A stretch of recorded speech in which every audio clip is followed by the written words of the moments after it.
Assalamualaikum warahmatullahi wabarakatuh. Salam maliki dimanapun Anda berada. Bagaimana kabarnya hari ini? Semoga senantiasa diberikan kebahagiaan, kesehatan, dan juga kekuatan dalam menjalankan ibadah puasa di bulan Ramadan ini 1447 Hijriah. Nah, sahabat maliki, pada kajian Ramadan kali ini kita akan membahas terkait tema yang tidak kalah menarik dengan episode-episode sebelumnya, yaitu berkaitan dengan puasa dan juga regulasi emosi. Untuk itu telah hadir bersama kita narasumber yang sangat luar biasa tentunya. Beliau adalah Bapak Muhammad Anwar Fuadi, SPSI MA. Assalamualaikum Bapak. Waalaikumsalam warahmatullahi wabarakatuh. Bagaimana kabarnya hari ini Bapak? Alhamdulillah kabar baik. Bagaimana Bu Lufa?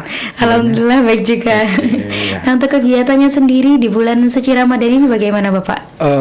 Ya seperti pada umumnya ya, sebagai seorang pengajar ya, setiap pagi kita menjalani aktivitas di perkuliahan, kemudian kalau malam ya kita menjadi penceramah atau kemudian menjadi imam di masjid untuk sholat tarawih. Itu aja sih kegiatan hari ini gitu. Masya Allah, berarti tidak terganggu ya Pak aktivitas sehari-harinya? Alhamdulillah tidak, semua berjalan sebagaimana biasanya seperti itu. Jadi tidak mengurangi produktivitas atau apapun lah, meskipun di bulan puasa seperti itu, Pak. Alhamdulillah. Baik Bapak, untuk membuka diskusi kita pada hari ini, mungkin bisa dibantu dijelaskan terlebih dahulu terkait bagaimana sih puasa dapat membantu seseorang dalam melatih kemampuan mengelola atau mengendalikan emosinya. Oke, baik. Jadi sebagaimana kita pahami ya bahwa setiap umat Islam itu diwajibkan atas berpuasa, dan itu sudah dipahami bersama bahwa itu sudah diwajibkan dari kaum-kaum sebelumnya seperti itu. Jadi kalau secara definisi semua sudah paham bahwa bulan puasa itu bagaimana kita bisa untuk menahan diri dari makan, kemudian minum, kemudian aktivitas suami istri, kemudian atau hal-hal yang bisa membatalkan puasa. Nah, kalau kita memahami dari definisi itu, Pak, terkait dengan menahan diri dari makan dan minum, itu dalam konteks psikologi ya, itu berarti kita menahan dari kebutuhan dasar. Nah, dalam psikologi humanistik itu ada namanya tokoh psikologi Abraham Maslow. Dia itu menyusun namanya hierarki kebutuhan manusia. Jadi kebutuhan manusia itu ada 5. Yang paling dasar adalah kebutuhan fisiologis, kemudian yang kedua adalah kebutuhan akan rasa aman, kemudian kebutuhan akan rasa cinta, kemudian penghargaan dan aktualisasi diri. Nah, yang dikontrol pertama kali saat puasa adalah kebutuhan fisiologis itu, yaitu kebutuhan akan makan dan kebutuhan akan minum, seperti itu. Jadi itu yang paling dasar yang harus pertama kali dikontrol seperti itu atau diregulasi begitu, Mbak. Baik Bapak. Untuk selanjutnya nih, berkaitan dengan tema kita hari ini yaitu regulasi emosi. Sebenarnya apa sih Bapak yang dimaksud dengan regulasi emosi dalam perspektif psikologi sendiri? Jadi regulasi emosi adalah bagaimana kemudian kemampuan kita untuk mengenali emosi kita ya, kemudian juga mengelola kita, kemudian juga merespon dengan cara yang sehat dan proporsional. Nah, tapi juga kita harus paham dulu ya, apa itu definisi dari emosi. Nah, emosi itu adalah bagaimana kita merespon atas suatu stimulus. Jadi peristiwa apa, kemudian bagaimana kita meresponnya, itu adalah memunculkan sebuah emosi. Nah, tadi seperti yang saya sampaikan, pertama kali yang harus dikendalikan oleh manusia adalah pada saat berpuasa itu adalah kebutuhan fisiologis, yaitu kebutuhan akan makan, kebutuhan akan minum, kebutuhan akan berhubungan terkait dengan hawa nafsu. Nah, hawa nafsu ini kalau di dalam psikologi kita tuh ada namanya id ya. Id itu adalah sumbernya nafsu. Dia itu selalu diliputi oleh rasa, selalu diliputi oleh keinginan untuk selalu dipuaskan.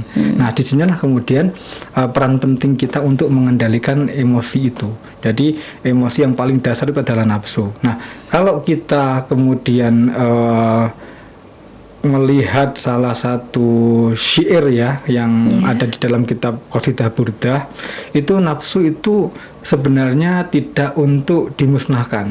Nah, tetapi nafsu itu harus dikendalikan. Nah, dia tidak untuk dibunuh, tetapi dia itu harus dikendalikan. Nah, dalam Qasidah Burda yang sangat terkenal, karya dari Imam Abu Siri, beliau menuliskan an-nafsu katifli in tuhmilhu syab'ala khubir radai wa in tamtinhu tanfadimi, yang artinya adalah nafsu itu seperti bayi. Nah, ketika kita biarkan dia tetap menyusu, maka dia akan selalu tetap menyusu. Tetapi ketika kita sapih, maka bayi itu akan berhenti sendiri. Ini artinya menekankan bahwa nafsu itu memang harus dikendalikan. Nah, dalam hal ini kalau kita berpuasa, kebutuhan-kebutuhan dari basic itu, itu yang harus dikendalikan terlebih dahulu, sehingga kita nanti pada akhirnya adalah bisa mampu untuk meregulasi emosi kita seperti itu. Oke, baik Bapak, berarti terkait pengendalian diri kan puasa identik dengan pengendalian diri gitu ya Bapak. Betul. Terus menurut Bapak Anwar sendiri, bagaimana sebenarnya proses latihan pengendalian diri itu terjadi ketika seseorang menjalankan puasa? Jadi ada beberapa hal ya yang perlu kita pahami bagaimana proses berpuasa atau mekanisme psikologinya seperti itu. Yang pertama tadi sudah saya sampaikan adalah puasa itu mengendalikan kebutuhan dasar manusia, yaitu makan, minum, dan sejenis ataupun hal-hal yang membatalkan. Nah, di sini nanti ada keterkaitannya dengan pengendalian diri selama 30 hari itu latihan untuk mengendalikan diri, gitu ya. Kita mencoba untuk tidak makan, tidak minum, tentu dengan emosi-emosi yang lain, itu adalah latihan. Jadi dalam latihan ini kita dilatih untuk tidak berkata buruk begitu. Jadi misal dalam berpuasa itu orang ketika marah, ayo jangan marah, kamu kan lagi puasa. Nah, itu biasanya menjadi proses kontrol, dan itu dilatih selama kurang lebih 30 hari selama kita proses puasa. Dan proses-proses itulah yang akan membuat kita menjadi terlatih untuk selalu mengendalikan emosi kita seperti itu. Kemudian yang kedua ada proses namanya mindful. Mindful itu kehadiran. Jadi puasa itu harus disertai dengan kehadiran kita puasa. Nah, kita puasa jangan tidak hadir pada saat kita puasa. Maksudnya seperti ini, puasa ya harus puasa semuanya begitu ya. Jadi hal-hal yang kemudian membuat kita ingin membatalkan puasa ataupun yang lainnya, nah itu harus dihindari. Disitulah kemudian proses regulasi itu terjadi seperti itu. Kemudian yang ketiga ada namanya mekanisme pemenuhan kebutuhan makan sesuai dengan porsinya begitu. Nah, kita dalam berpuasa itu kan ada saat kapan makan, kapan saat sahur seperti itu. Nah, di situ kita melatih untuk kemudian menunda keinginan-keinginan yang kita inginkan seperti itu, dan itu bisa dipenuhi baru pada saat kita melaksanakan sahur dan berbuka begitu. Nah, sahur sendiri sebenarnya kalau kita mau mau menelaah lebih jauh ya, sahur itu sangat dianjurkan. Jangan sampai nggak sahur. Kenapa itu, Pak? Kalau boleh tahu. Dalam sebuah, saya nggak tahu ini hadis atau apa, saya lupa. Nabi mengatakan tasaharu fa inna fis sahuri barokah. Jadi kita harus sahur ya. Karena di dalam sahur itu terdapat keberkahan. Nah, kadang seorang mengatakan saya nggak sahur juga nggak apa-apa, itu berarti ada nilai keberkahan yang kurang gitu. Nah, selain memberikan keberkahan, apa artinya keberkahan? Keberkahan itu bisa memberikan kekuatan kita untuk melaksanakan aktivitas sehari-hari. Ya, jadi sebagaimana tadi saya ceritakan, apakah ada yang berubah? Tidak ada gitu. Jadi karena sahur itulah kemudian kita mendapatkan kekuatan untuk beraktivitas sehari-hari, baik itu mengajar, belajar, ataupun yang lainnya, ataupun melaksanakan aktivitas yang lebih produktif seperti itu. Bahkan Rasul mengatakan kita sahur nggak masalah meskipun hanya dengan seteguk air seperti itu. Itu artinya beliau menganjurkan bahwa sahur itu memang memiliki banyak manfaat untuk manusia. Nah, yang tadi saya sampaikan, jadi pengaturan-pengaturan ini kalau dalam psikologi juga ada namanya self management, atau bagaimana kita memanajemen diri kita. Kapan makan, kapan menahan tidak untuk makan ataupun yang lainnya. Jadi seperti itu. Terkait tadi bahwa yang pertama ada latihan pengendalian emosi. Betul. Menurut Bapak sendiri, mungkin apakah ada latihan yang bisa dilakukan kita semua untuk lebih mampu mengendalikan emosi dalam berkomunikasi dengan orang lain? Apalagi sekarang ini kan lagi emosinya tuh kalau lapar agak gimana gitu. Iya. Kalau latihan yang paling gampang kalau semaman saya yang saya pahami itu puasa ini memang full harus digunakan latihan gitu. Karena kontrolnya itu bukan hanya kontrol kita, tetapi kontrol orang lain. Contohnya ya, kalau kita mau marah, tadi seperti saya sampaikan, kita mau marah, orang akan mengatakan, loh katanya puasa, kok marah? Gitu. Nah ini karena ada kontrol orang lain seperti itu. Dan kemudian ada juga yang mengatakan bahwa kalau puasa itu hindari untuk melakukan hal-hal yang tidak baik, karena itu akan mengurangi pertama adalah ganjaran dari puasa itu sendiri, dan yang kedua tentu kalau ganjaran berpuasanya berkurang ya kita hanya mendapatkan, yang kita dapat itu bukan pahala, tapi yang kita dapatkan adalah hanya rasa haus dan rasa lapar saja begitu. Nah itu salah satu bagaimana kita latihan ya mumpung ada yang melatih dalam hal ini, mumpung ada yang melatih, maka kita harus manfaatkan bulan puasa itu untuk berlatih dengan mengandalkan kontrol dari orang lain. Nah selain itu Mbak, puasa selain regulasi emosi sebenarnya juga bisa digunakan untuk sarana mempererat komunikasi. Nah ini yang mungkin belum banyak orang tahu atau mungkin sudah tahu tetapi tidak dimanfaatkan dengan baik seperti itu. Juga melatih komunikasi antara individu satu dengan individu lain, terlebih dalam sebuah keluarga seperti itu. Ini saya nggak tahu apakah orang sudah banyak tahu atau belum terkait dengan mempererat bagian dari komunikasi itu sendiri seperti itu. Oke, baik Bapak. Tadi kan dampak positif puasa dalam hal kayak silaturahmi dan lain sebagainya. Mungkin kalau dampak positif puasa sendiri buat kesehatan mental itu seperti apa Bapak?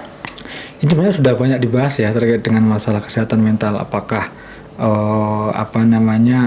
dampaknya dan terutama adalah bagaimana mekanismenya. Nah, khusus saya akan membahas tentang terkait dengan regulasi emosi seperti itu. Jadi banyak riset ketika seseorang mampu untuk meregulasi emosinya itu berkorelasi positif dengan masalah kesehatan mental. Artinya dia terbebas dari hal-hal yang misalkan stres, depresi ataupun yang lainnya. Contoh seperti ini. Ketika kita marah itu kalau tidak diregulasi orang akan langsung memukul. Benar. Gitu. Kalau itu tidak diregulasi, karena tadi saya sampaikan regulasi emosi adalah kemampuan orang untuk mengelola dan memahami dengan cara yang lebih efektif dan proporsional begitu. Nah, kalau orang marah kemudian dia tidak mampu meregulasi emosinya, pasti akan langsung dihantam, dipukul atau yang lainnya. Berbeda dengan orang yang mampu untuk meregulasi emosinya. Nah, tahu sendiri kan kalau itu nggak terregulasi, yang terjadi apa?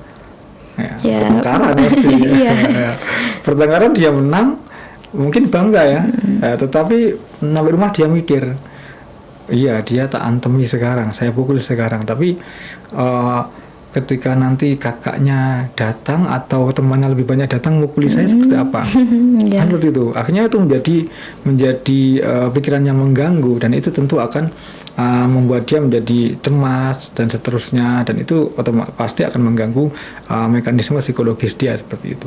Berbeda dengan mereka yang mampu mengelola emosinya dengan baik. Nah itu mereka akan berpikir berulang kali untuk melakukan tindakan hal-hal yang konyol seperti itu. Misal dia marah gitu ya, dia marah, dia akan tahu, dia akan berpikir berulang, kalau saya marah kemudian saya melakukan tindakan ini, apa yang terjadi? Dia akan berpikir berulang kali sampai akhirnya dia bisa memutuskan, oh itu nggak ada kaitannya atau nggak ada gunanya itu. Misal saya berikan satu contoh ya, dalam kondisi puasa ya kita semua tadi Mbak bilang lapar itu memicu kemarahan juga kan iya. begitu. Apalagi pulang kerja karena capek terus melihat di rumah masih berantakan gitu misalnya. Bener. Rumah masih berantakan seperti itu. Terus kemudian kita ada dua pilihan. Kita marah berarti regulasi emosi kita tidak terkendali. Iya. Yang kedua, kita memilih untuk membereskannya atau membersihkannya seperti itu.